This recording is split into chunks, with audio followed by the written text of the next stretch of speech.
So everybody, when I never met in person, I never met Jordan Peterson in person. But I said to him when we met right before lunch, something that is said to me by so many people who meet me for the first time: I feel like I know you. And that is the highest compliment in effect. I now understand what a compliment it is when I receive it, because I never gave it to somebody before you. And I have watched you for hours and listened to you and read your book. And in fact, I didn't just read your book, I heard your book from you. So I want to tell you something without embarrassing you. But I think I like to, you open your heart and your mind, and so do I. When I was very young, I realized that God or nature had given me what I have called a goodness detector.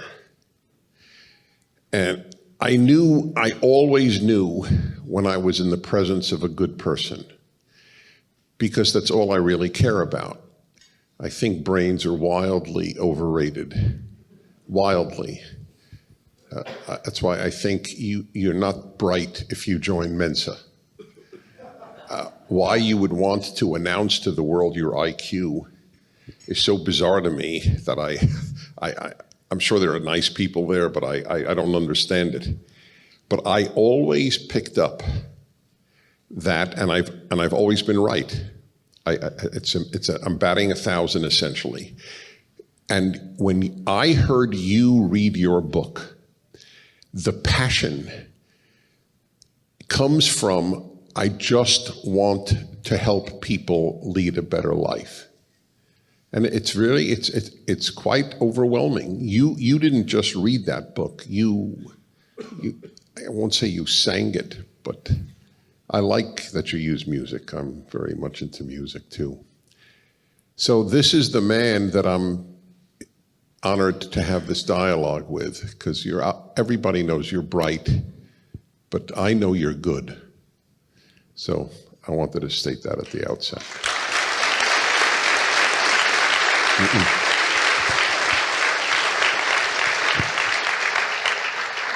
See, I have something to say about that.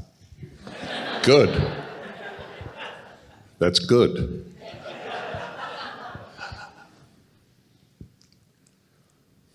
See, I don't think it's true. I mean, this is why I got motivated to do what I've been doing. And I've been doing what I've been doing for, I would say, since about 1979, in one form or another. Because things take a long time to generate. And one of the things I learned in the early 80s was that people have a great capacity for evil. And I didn't really understand that of myself until the early 80s, something like that, after meditating on it for a long time. And so I would say, it's not that I would never claim to be good. I think it's dangerous. But I did become terrified of how terrible I could be. And I mean, I became terrified about how terrible human beings could be, and that's one thing, but that's easy. It's easy to confuse that with other human beings. You know, it's a different thing to understand that it's true of yourself. I often recommend to my students that they read history as a perpetrator and not as a victim or a hero. And people very seldom do that, and it's no wonder. But I would say, perhaps, that I became terrified enough from learning what I learned that I tried to avoid the pathways that lead people to the dark places that they go. And there's something in that that might approximate good. Yeah, it does approximate good. I would agree with that.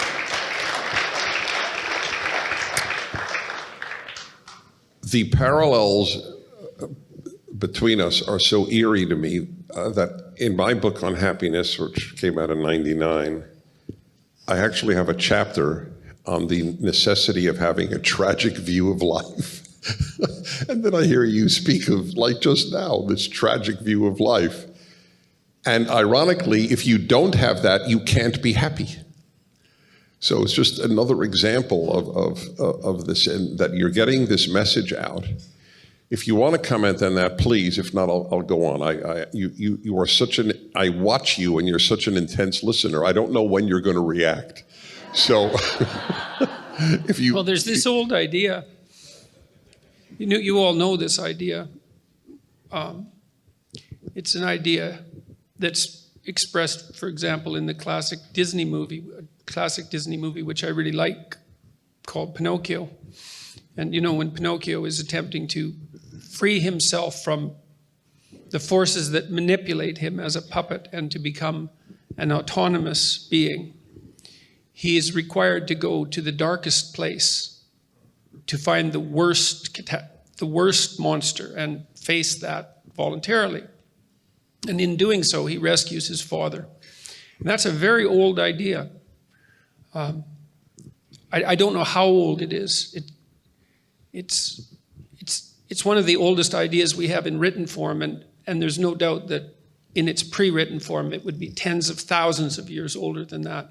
And it's a very strange idea that you have to journey to the darkest abyss to free the spirit of your father.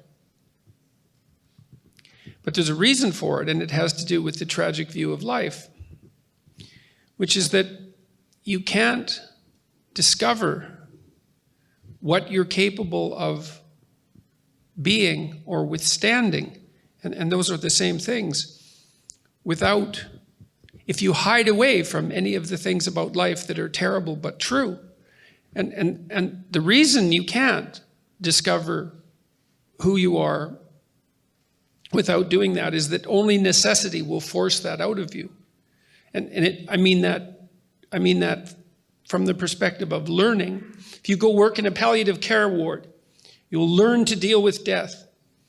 You'll learn the psychological strategies necessary, the steps. You'll become more informed. But it's deeper than that even. We know now from a biological perspective that if you put yourself in new situations, in new and challenging situations, that new genes turn on in your nervous system and code for new proteins that produce new neurological structures. And so you can't even be what you are fully biologically unless you expose yourself to everything that you can expose yourself to as you journey through life. The old idea of a pilgrimage was predicated on that idea, as is walking in Chartres Cathedral, the labyrinth. The idea that you walk the labyrinth in Chartres and you come to the center is that you traverse every corner of the world, quarter by quarter, and then you come to the center. And the center is the center of the church, and it's the center of the crucifixion, it's the center of suffering. And you can't get to what that center signifies without having journeyed everywhere. And so the tragic view of life is necessary because it puts you on the journey that reveals to yourself who you could be if you were courageous as you could be and as truthful as you could be. And that's equivalent to discovering, to revivifying your dead father, because you are an ancient creature in some sense, and perhaps one with a spark of divinity inherent in it.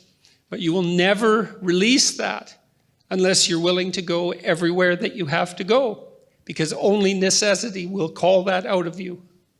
And so you can't be happy. You can't be complete without, you can't know what you could withstand. You can't have any proper sense of self-respect unless you know what you can tolerate. And if you avoid everything that you have reason to avoid, but should nonetheless not avoid, you won't know who you are, and then you can't live properly. So you have said on a number of occasions, and on every occasion that I have watched you say it, not a single person in the panel, you often talk on panels, not one person has ever actually reacted to it. I totally get it. Nevertheless, it's one of the most important things you regularly say. You live as if there is a God. Is that correct? Well, people ask me if I believe in God. You know, I'm going to release a podcast about that, because I answered that question for about 2 hours in Australia, because people kept asking me that question, which I really don't like. I don't like that question. And so I sat and thought about it for a good while, and I tried to figure out why. And then I thought, well, you believe. I thought, who would have the audacity to claim that they believed in God if they examined the way they lived? Who would dare say that? To believe, you think, to believe in a Christian sense, to actually, this is why Nietzsche said there was only ever one Christian, and that was Christ. To have the audacity to claim that means that you live it out fully. And that's an unbearable task in some sense. I just debated Slavoj Žižek about a week ago, although it wasn't really much of a debate. It was a strange event. But he said something very brilliant, and to me that justified the entire event, at least from my perspective. He talked about Christ's moment of crisis on the cross when he cried out to God that he had been forsaken. And what Žižek said was that what that meant was that the conditions of human existence are so tragic that even God himself in human form lost faith for a moment in the goodness of being. And I thought that was a remarkable observation because, well, if God himself would lose faith under such conditions, what would you expect from normal human beings confronted with what we're confronted by? And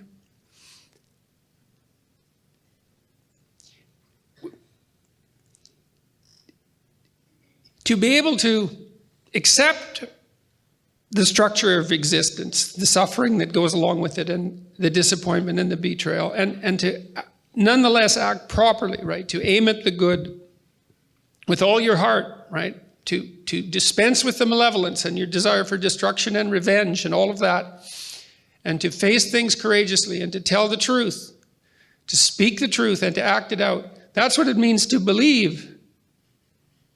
That's what it means. It doesn't mean to state it. It means to act it out. And unless you act it out, you should be very careful about claiming it. And so I've never been comfortable saying anything other than I try to act as if God exists, because God only knows what you'd be if you truly believed. I mean, if you think about it in some sense, that's the central idea in Christianity, is that if you were capable of believing, it would be a transfiguring event, a truly transfiguring event. And I know people experience that to one degree or another, but we have no idea what the limit of that is. And we have no idea what the possibility is within each person if they lived a life that was maximally courageous and maximally truthful. You know, because maybe you're running at 60% or 70% or 20% and at cross purposes to yourself. God only knows what you'd be if you believed. And so, well, I try to act like I believe, but I'd never claim that I manage it, because it's a lot to manage properly. And you have to be careful about claiming to manage things that you can't manage. And so that's part of the answer to that question. It's a great answer, as it happens.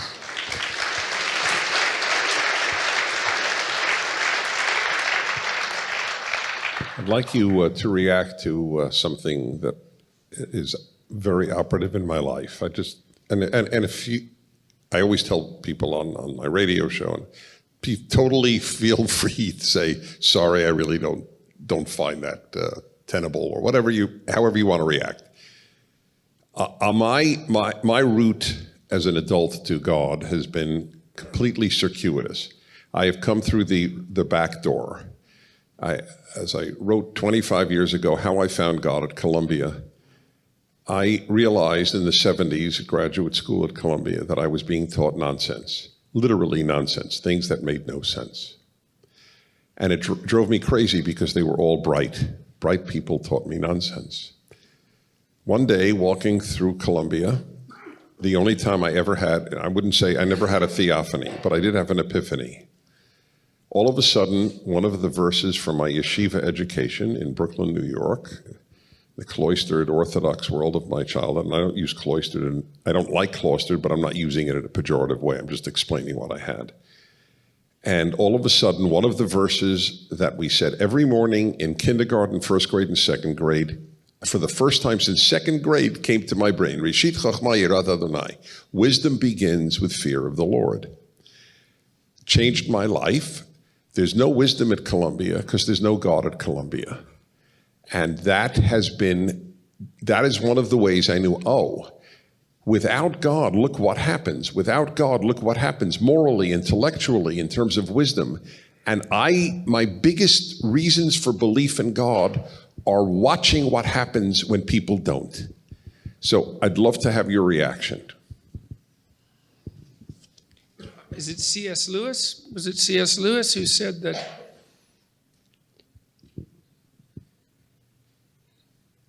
if you cease to believe in God, you'll start to believe in anything? That was the British guy. Chesterton. Yeah, Chesterton. Thank you. Right. Yeah. Yeah. Well, that's a good way of looking at it. I mean, if Catholicism, I've gone through lots of Catholic cathedrals in Europe, and of course they're stunning creations, but they're Gothic and strange, and the doctrine is eerie and complex and surreal, and the biblical writings are the same. You think of a book like Revelation, for example. But I think that the Catholicism, that's as sane as people can get. Broadly speaking, is that we need a metaphysic, a narrative metaphysic to hold us together. And it has to be predicated on something that's transcendent and absolute. And if you lose that, then you'll fall for something else.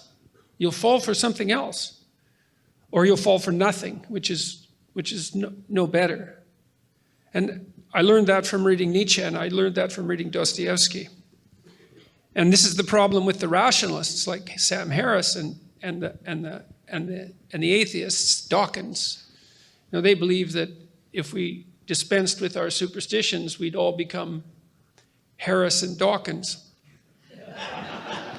Rational beings devoted towards the good, however we conceptualize that for rational reasons. And I don't believe that, because I don't believe that we are rational beings fundamentally. I think we're deeply irrational. It's amazing that we can all sit in this room together without tearing ourselves into shreds.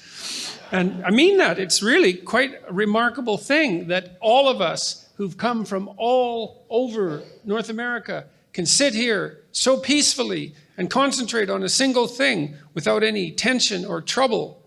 The improbability of that should not be underestimated.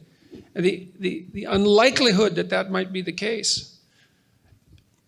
And then the issue of God as well is that there has to be something of fundamental worth.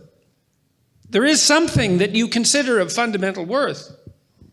I think that regard for other people, for the consciousness of other people, for the conscious being of other people, is in that realm. If you're going to have a relationship with yourself, if you're going to be able to love someone else, if you're going to be able to take care of your family and your community, you have to attribute to human beings a value that might as well be described as divine, given that it has to be the ultimate value that you hold. And I see it seems to me that it's not unreasonable to associate that value that is intrinsic in humanity with something that's metaphysically real, that's part of the structure of reality itself. And my sense has been that it makes, if you watch how people act when they're acting properly, the hypothesis that there is divinity within us that reflects divinity itself is the only conclusion that makes sense that works. And so I think the evidence suggests that.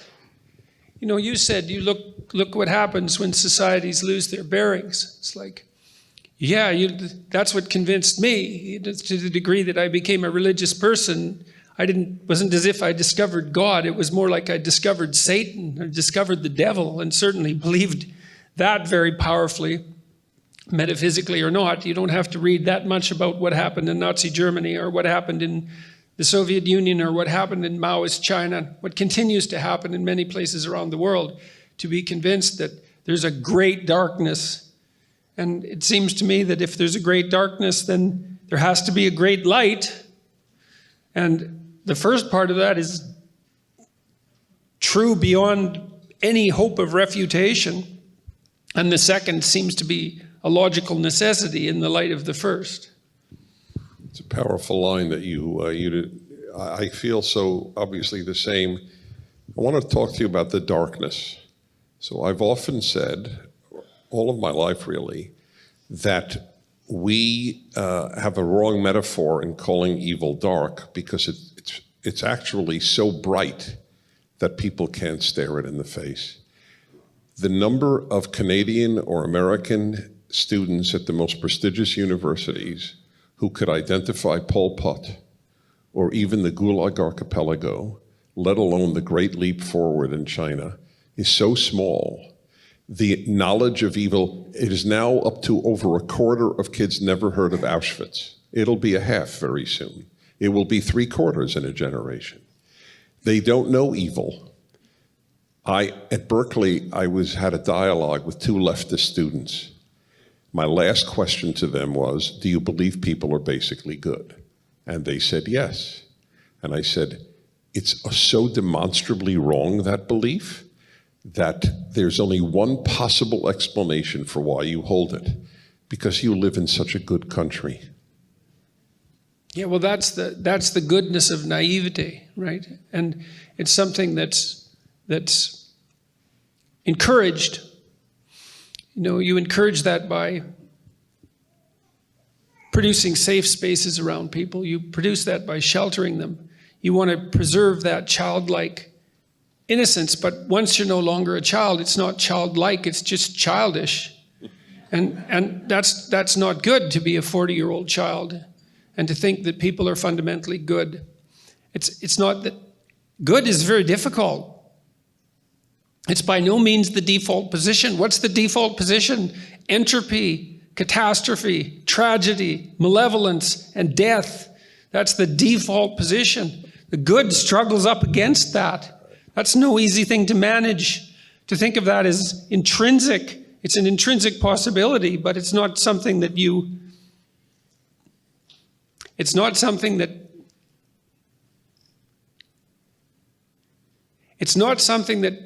you can manifest without faith and commitment. And the more faith and the more commitment, the better. And the deeper, the better. And it's the most difficult of things to do. And it's appalling to teach people the alternative. And I know that I can speak of this clinically. You know, the people who are most prone to post-traumatic stress disorder are naive people. And this is well known clinically. There's nothing about this that's questionable or unorthodox. If you believe that people are basically good and that the world rewards goodness with good in return, if that's your fundamental belief, that there's not really any such thing as evil, and you encounter someone malevolent, which could be yourself, well, that's often what happens to people who develop post-traumatic stress disorder. You know, it's very common that people develop PTSD because they've done something so incomprehensibly morally repugnant that it's damaged them psychophysiologically, and they cannot recover. It's very common among soldiers. It's not what they saw, although sometimes it is. It's what they did. They have no framework within which to conceptualize it.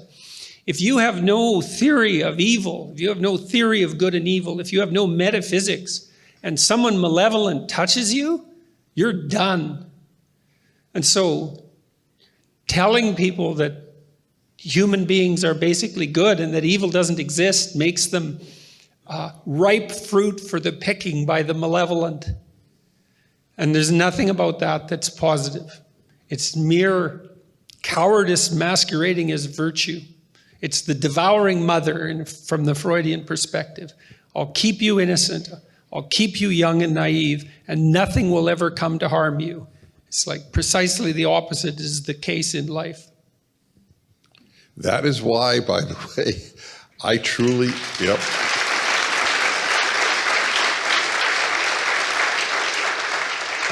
That is why I truly believe that a 12-year-old at a traditional Christian or Jewish school is wiser and more likely to be happy than a secular professor of philosophy who is 50 years old.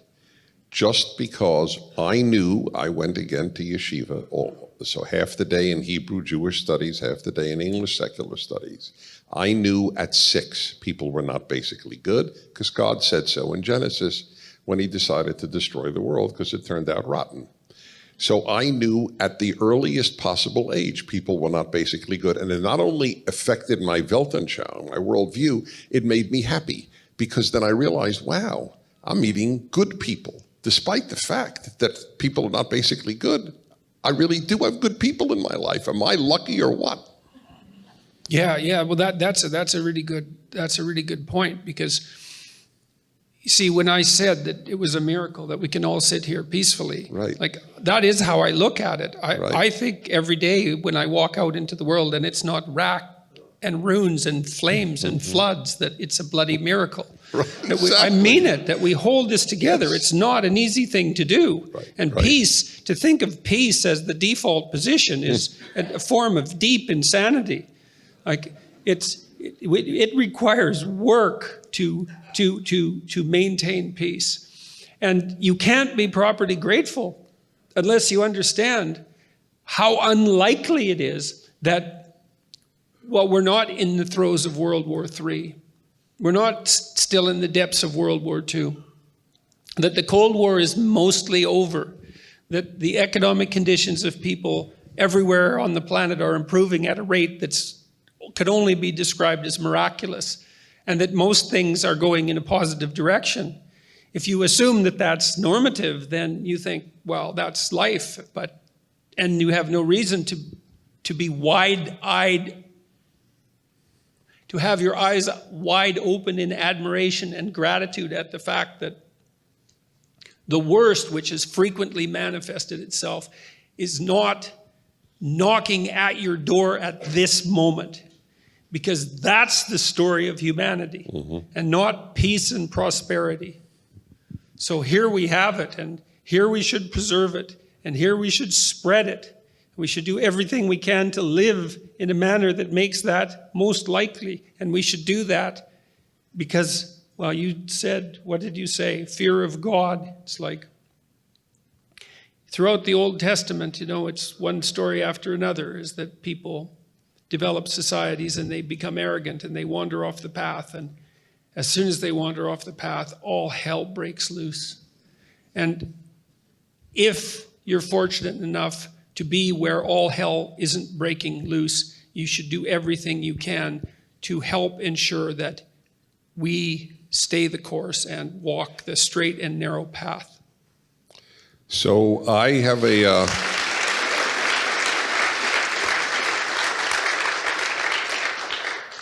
So I have a very deep worry in light of our absolute unanimity, if you could speak of unanimity among two people. But we're so consonant in this.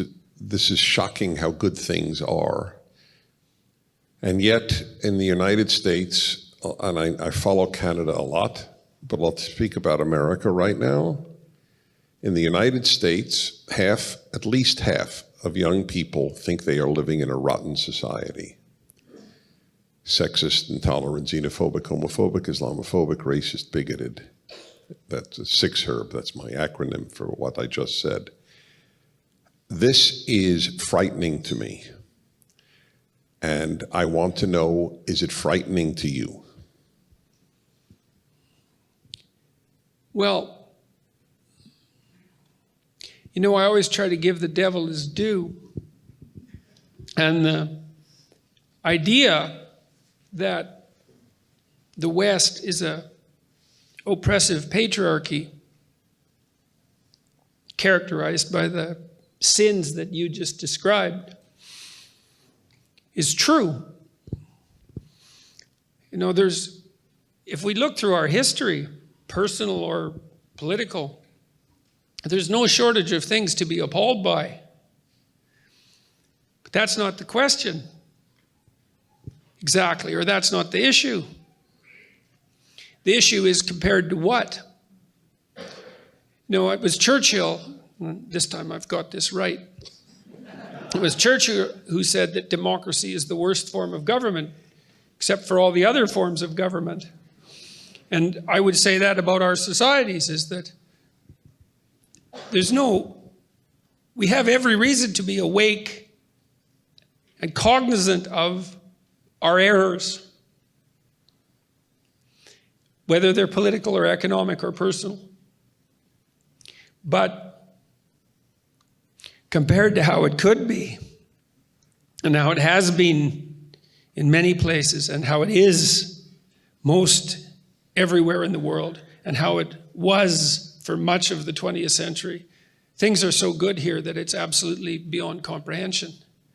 And so along with that, careful awareness of the flaws of the patriarchy, let's say, should be an unbelievable gratitude that we could wake up in the morning and the lights are on and the freeways are running and there's no starvation directly facing us, and that our children will live, and that the probability that any one of us will die a violent death is negligible. And the thing that bothers me about, one of the things that bothers me about the modern university is the absolute lack of gratitude that characterizes its teachings. It's like, it's half the story. You know, it's like people are oppressed by nature, and people are oppressed by culture, and people are oppressed by their own dark side. It's an existential reality. But you have to balance that. You have to understand that nature has its benevolent element, and that's what's given you life, and you have to be grateful for your culture, for everything that is provided to you, and you have to understand that people can be good as well as adversarial and malevolent, and you have to be grateful for that. And there's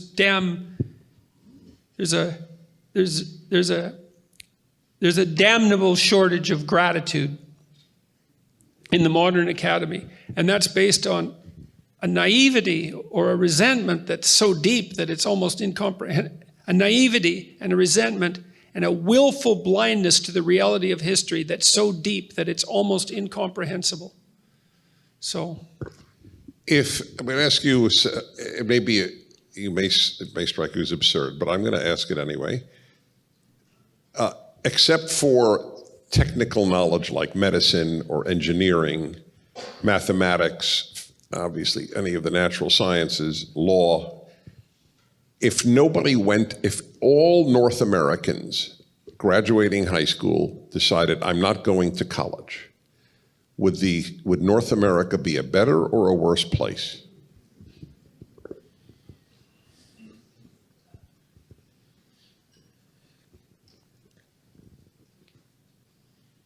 if you took away the STEM fields. Yeah, taking away the STEM fields. I think that universities, not colleges necessarily, I think that universities do more harm than good now. And I'm very loath to say that, because I've been part of the academy for 30 years and taught at great institutions. But the postmodern collectivist doctrine is so psychologically and politically toxic that I think that academia now does more harm than good. And it's not only what it teaches, which is the ideology, this ungrateful ideology which denies the existence of the individual. One of the things I might tell you, just so you know this, is that that you hear that there are debates about free speech on campus, about who should talk and who shouldn't. And people think that's what the debate is about who should talk and who shouldn't. But that's not what the debate is about. You're not even scraping the surface of the debate if that's what you think it's about. The debate on campus is about whether or not a human being has the capacity to communicate intelligibly as an individual or not. And the answer for the postmodernist collective types is that there is no such thing as an individual. And therefore, the very notion of free speech is absurd, because free speech is predicated on the idea that each of us has something to say that's ours, that's a consequence of our unique individuality, not our group identity or the multiplicity of our group identities, but something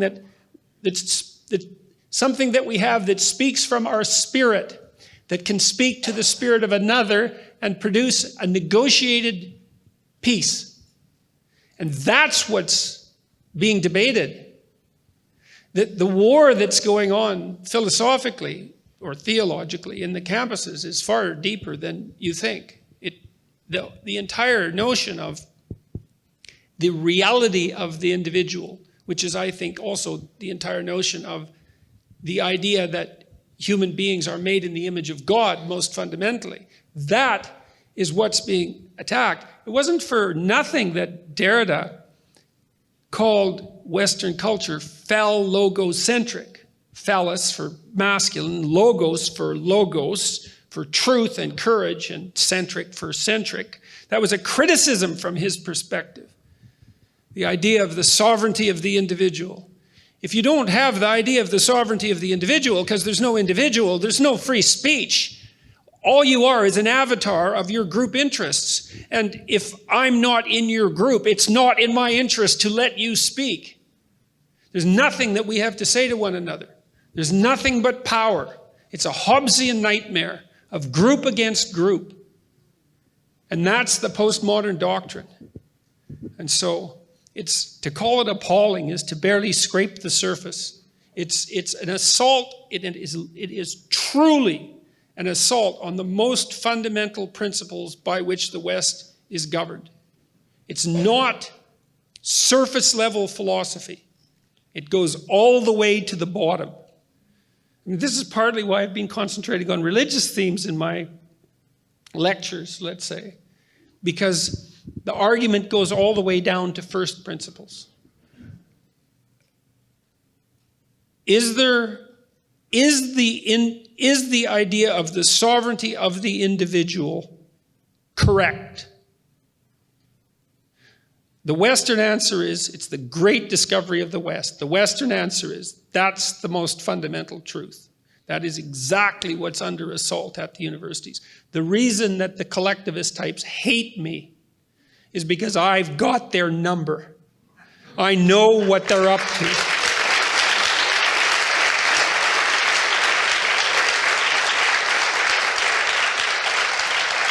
And I think further that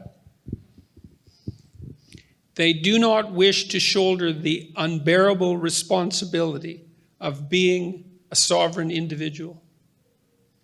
So not only is it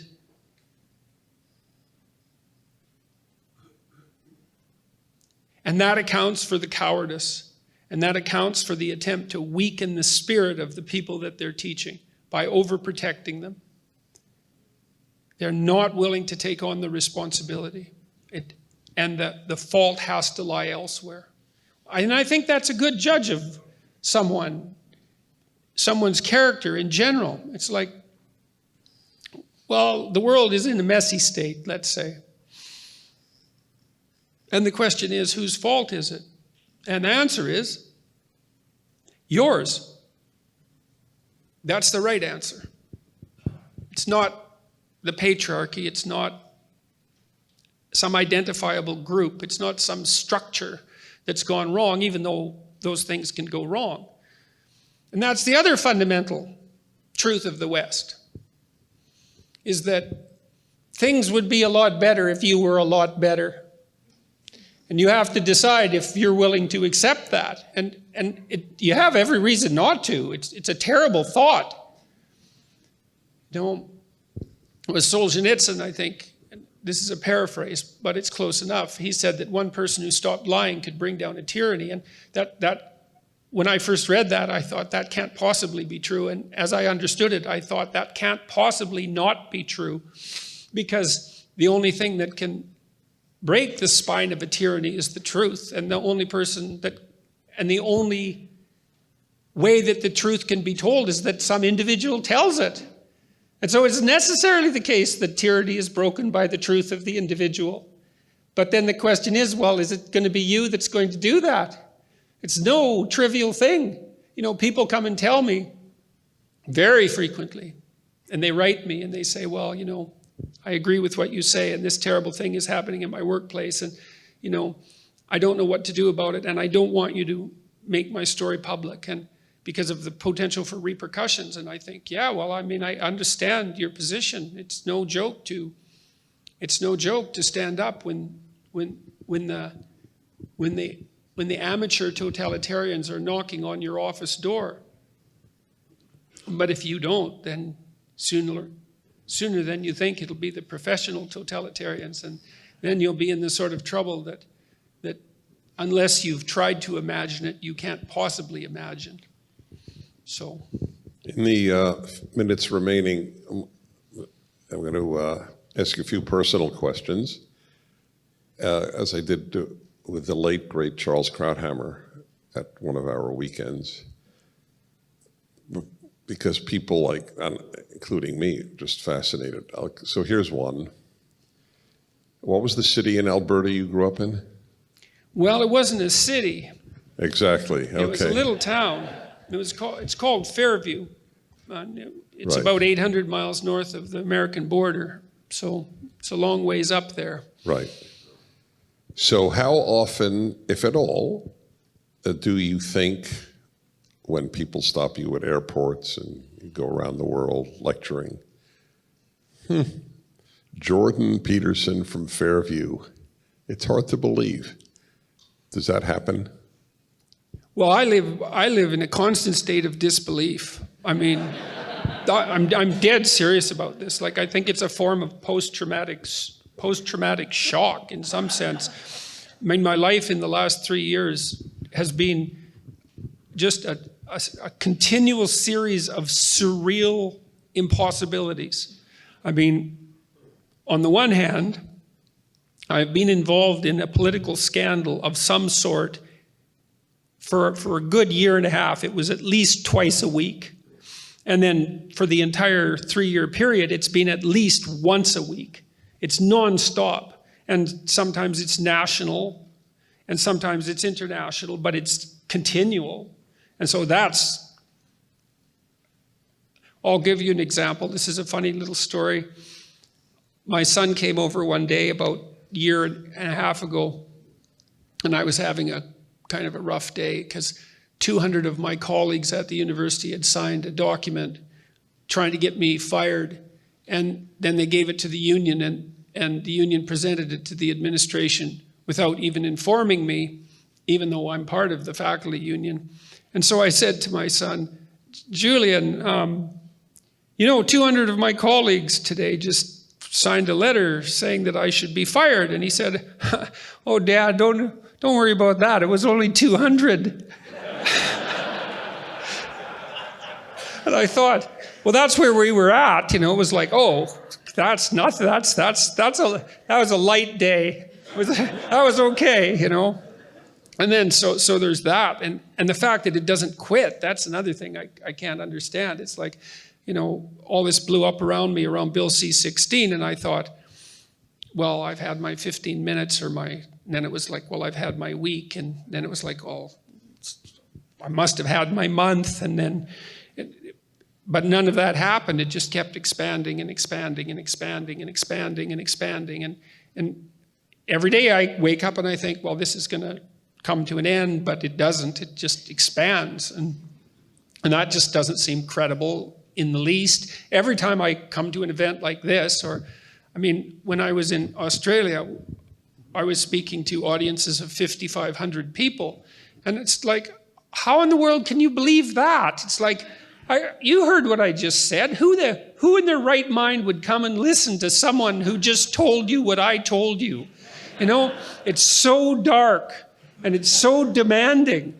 You wouldn't think that people would line up for blocks and spend their hard-earned money and come because it's like a marital anniversary.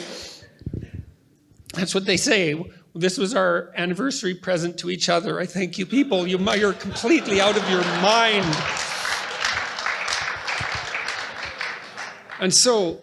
And then I think too, you know, that the state of disbelief is necessary. And maybe that's an advantage to being older, because I'm too old to adapt rapidly.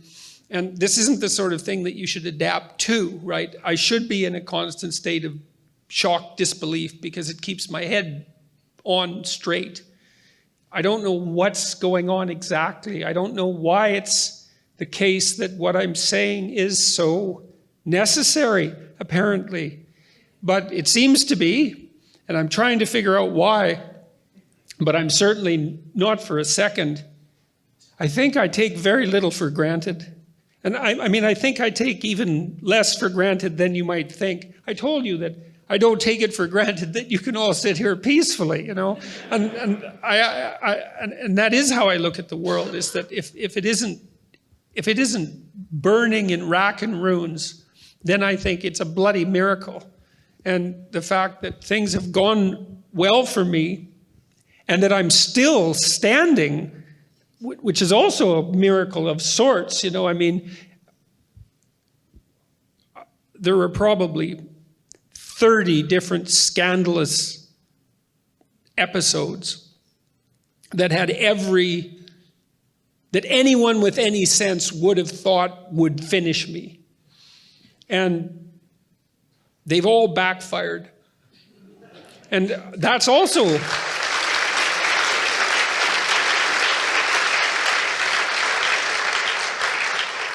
I also don't understand that. It's like, I don't understand that. I get attacked in the New York Times, and my friends call me who are New York Times readers, and they say, you've had it this time, because that was the New York Times, you know. You're not going to recover from that. And I think, well, that's probably true. I mean, I was expecting it to happen all along, and then I wait, and then, you know, everybody clamors at me, and then I don't respond too much to that, and it starts to die away, and then all the supporters come out. And then there's 100 people who clamor and 10,000 supporters. And, you know, here's something I can tell you about my life that's really remarkable. So, you know, if you just read the press, well, you'd have all sorts of ideas about me. I mean, you know, that I'm a bigot in the broadest possible sense. And so that's, you know, racist, sexist, homophobic, ethnocentric, white nationalist, alt-right, Islamophobic, Nazi, Hitler, homophobic. All of those things. And you'd think that there was just nothing but hatred, although I have been treated well by many journalists. But you could easily get that sense that, like, I live in a world where I'm surrounded by hatred. And that is absolutely not true. It's so not true that it's, you know, there are lies, and then there are anti-truths. And an anti-truth is even worse than a lie. It's like the ultimate form of lie. And that isn't what my life is like at all. What my life is like is that I travel with my wife, and wherever we go, and I mean that literally, wherever we go, and we've been to I don't know how many countries in the last year. It's like, I don't know how many. 30, 40, many countries. If I go down the street, or if I'm in an airport, or if I'm in a cafe, or if I'm in a movie theater, or if I'm in a mechanic's shop, some person comes up to me every 10 minutes and says, I hope I'm not disturbing you.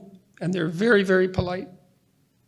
And they say, I've been listening to your lectures, or I've been watching your YouTube videos, or I read your book, and I was in this dreadful place 6 months ago, and then they tell me a little bit about the particulars of that little corner of hell they were ensconced in.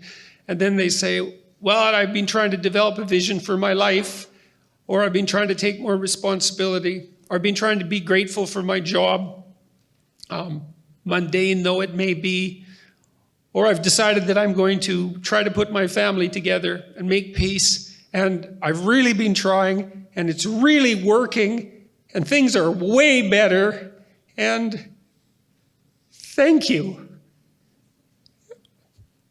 And so, well, it's overwhelming to have that happen continually. It's very difficult to believe, but it's unbelievably positive. You know, I mean, it's, if you could imagine, if you could ask for what you wanted today, you could have anything you wanted. You might think,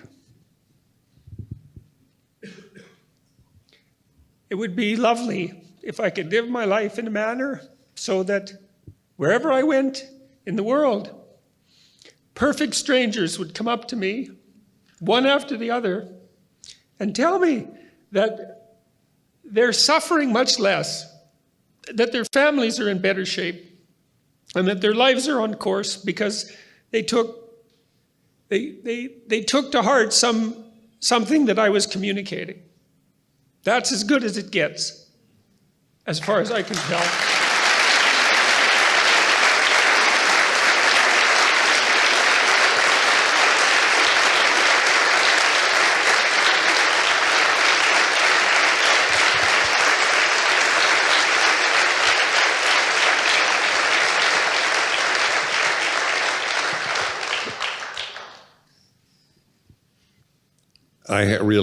I don't want to ask anything else. I think this was so powerful. And if that didn't prove my instinct is right, nothing will. Jordan Peterson, you are a good man. You are doing a lot of good.